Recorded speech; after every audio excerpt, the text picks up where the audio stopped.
Hey guys, and welcome back to my channel. And today I'm going to be sharing my 2025 Faith Christian Living Books TBR.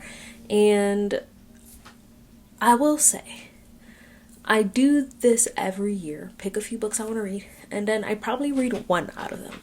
My goal this year is to read them all, and then I'm going to chat a little bit about my reading goals and how I'm going to try and accomplish reading these books. Think about subscribing. We talk about faith here, and we're starting to incorporate a little bit of lifestyle vloggy type of things. We do quiet times, Bible studies, Bible journaling, all the fun stuff. So let's get into these books. So I'm going to start off with the first one, which is my daily devotional that I'm doing every day that I started at the beginning of the year. And it's The Joy of the In-Between, 100 Devotions for Trusting God in Your Waiting Season by Ashley Hetherington. She is a YouTuber and she came out with this last year, and I just recently started following her. So I picked it up to see if I liked it. I will give you guys a full review of what I think, my thoughts. And yeah, they're just 100 devotions, all kind of pointing around a waiting season. The next book that I'm gonna mention is Grit Don't Quit by Bianca Juarez Althroff.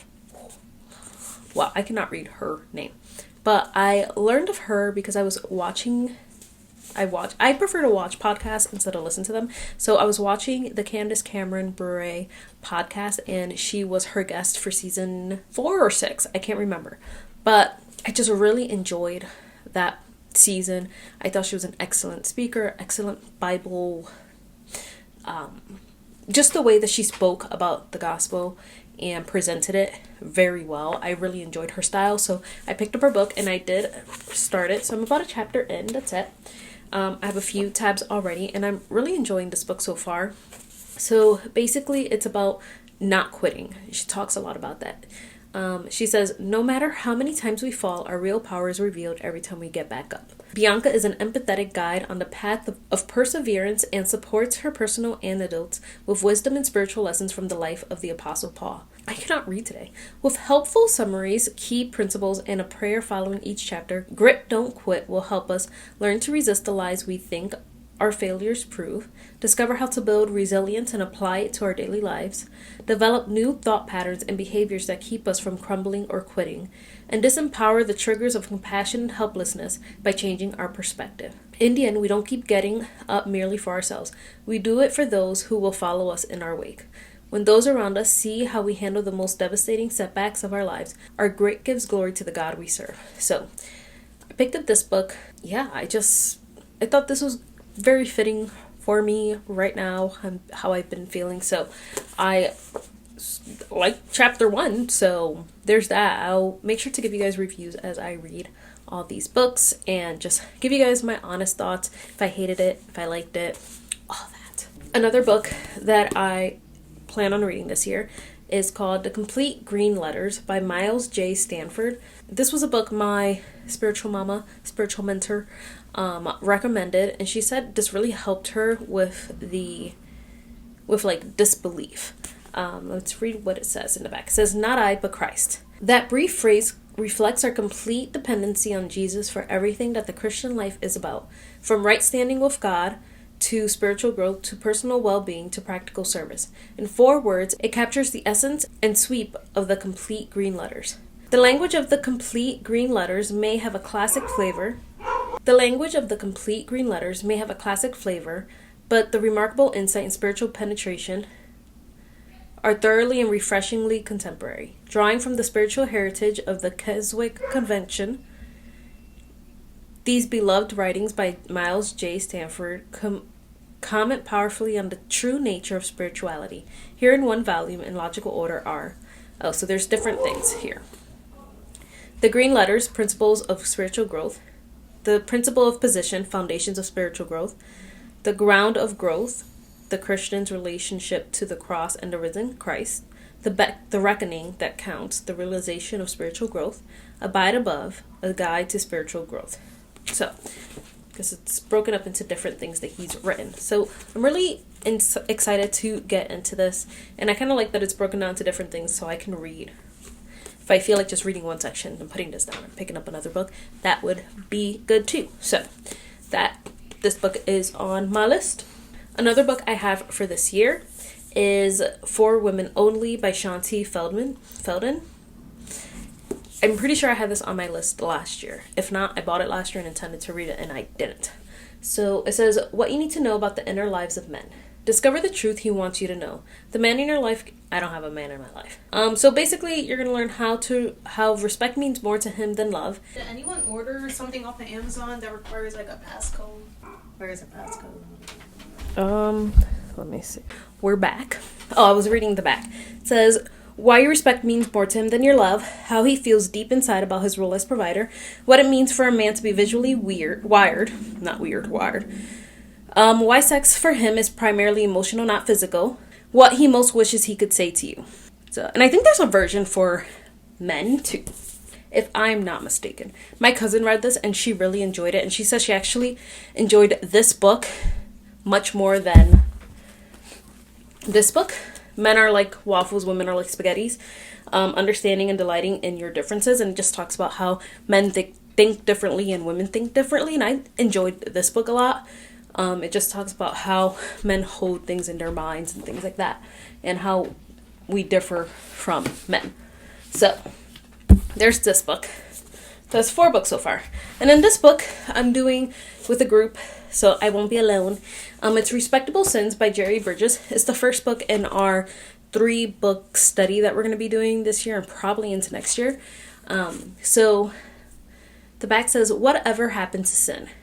Have we become so preoccupied with the major sins of our society that we have lost sight of our need to deal with our own more subtle sins? Jerry Bridges addresses a dozen clusters of specific acceptable sins that we tend to tolerate in ourselves, such as jealousy, anger, judgmentalism, selfishness, and pride. Jerry writes not from a height of spiritual accomplishment, but from the trenches of his own battles with sin. Jerry offers a message of hope in the profound mercy of the gospel and the transforming grace of God as he means to overcome our respectable sins. And we have the journaling editions of these books because The Pursuit of Holiness, which is the second book we're going to do, but we have the journaling edition. So it's kind of like a journaling Bible where there's space on the side. There's space on the side so that way you can journal notes and things like that. So that's this book. I'm really excited. Many years ago, I want to say like maybe 6 years ago, I started listening to the audiobook of this, and I got convicted and I turned it off because I was like, I don't know, I'm not dealing with this. I think it's funny that now we're coming back to it. I think I'm the only person in the group that hasn't started reading it, but I want to. And yeah, we have to figure out what our schedule is going to be because we meet and we chat, and in this there's questions to reflect and all that stuff. So super excited for this. So these are the books that I want to read this year, like my top TBR, to be read, the main books. So these are the main books that I want to read, and then I have some honorable mentions. I have this one by Steve B. Currington, Preparing for Peace, Overcoming Strife Through the Peace of the Hidden Life.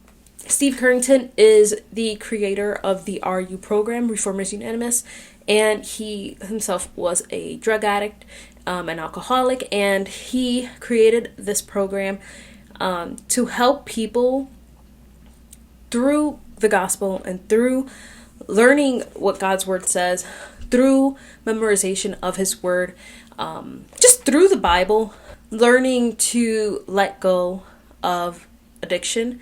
Steve walked away from the truths he had learned and thus began a 10-year drug addiction. After a serious car accident, Steve was delivered from his addiction through the support of North Love Baptist Church. Because of his newfound freedom, Steve was burdened to reach out to others. Thus, he began a small Bible study in his local church in 1996. This grew and developed and has now reached out to thousands within our local community who have struggled with stubborn habits and addiction. So, it's a 10-week program, but it's something that if you do have addiction and stuff, you go every week and you just keep going. And my church used to do it. We didn't really have many people struggling with addiction. We used it more as a discipleship program, and this program is really what one of the things that helped fuel my desire to actually want to read God's word and come back to him fully, when I was like 19, maybe 20, I was still so lost. I knew I stepped away from the world. I was like, okay, I'm done living like the world. I'm done doing things like the world, living in this world, being in darkness, and just being in the darkest place in my life. From like 17 to 19 was such a dark place in my mind.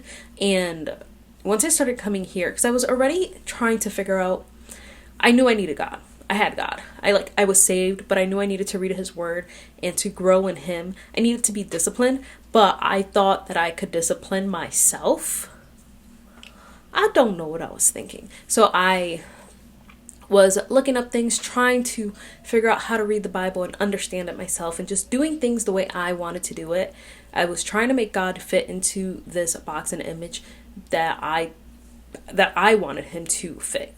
And once I started coming here and started doing the program, it is crazy how God changed me and gave me this love for his word, and so grateful for it. So I guess in a way, we're all addicted to something. We're addicted to sin, that's for sure. So I think that program was really good. And yeah, so he is the creator of that, and this is his book. And this is one of the books that if I can, I would love to read.